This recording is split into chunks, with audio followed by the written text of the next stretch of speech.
네, 지난달 은행 대출 평균 금리가 2달 연속 상승했습니다. 특히 주택담보대출 금리가 5달째 오름세를 이어가고 있는데요. 자세한 내용 취재기자 연결해 알아보겠습니다. 엄윤주 기자. 네, 한국은행입니다. 네, 대출 금리가 또 올랐네요. 네, 지난달 은행권의 대출 금리가 2달 연속 오름세를 이어갔습니다. 한국은행이 오늘 금융기관 가중평균 금리 통계를 발표했는데요. 지난달 예금은행의 전체 대출 평균 금리는 9월보다 0.07%포인트 늘어난 연 5.24%입니다. 구체적으로는 기업대출 금리가 9월보다 0.06%포인트, 가계대출 금리도 0.14%포인트 올랐습니다. 그중에서도 주택담보대출이 4.56%로 5개월째 상승 곡선을 그리고 있습니다. 전세자금 대출도 4.28%로 9월보다 0.1%포인트 올랐고요. 일반 신용대출 금리도 6.81%, 4개월 연속 상승하면서 전체 지표를 끌어올렸습니다.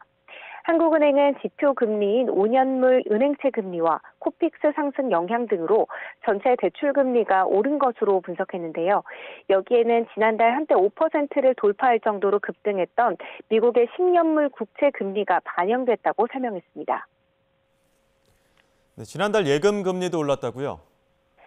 네, 그렇습니다. 예금은행의 저축성 수신 평균 금리는 연 3.95%를 기록했습니다. 9월보다 0.14%포인트 늘면서 2달 연속 오름세를 이어갔는데요. 직전 최고치인 올해 1월 3.83%보다 더 높은 수준입니다.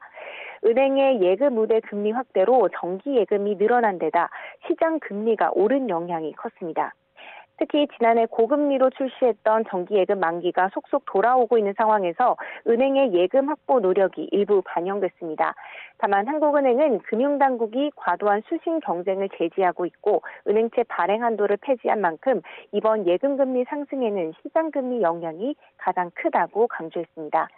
이처럼 수신금리 상승폭이 더 크게 늘어나면서 이 예금은행 신규 취급액 기준 대출금리와 저축성 수신금리의 차이, 즉 예대금리 차는 1.29%포인트로 집계됐습니다.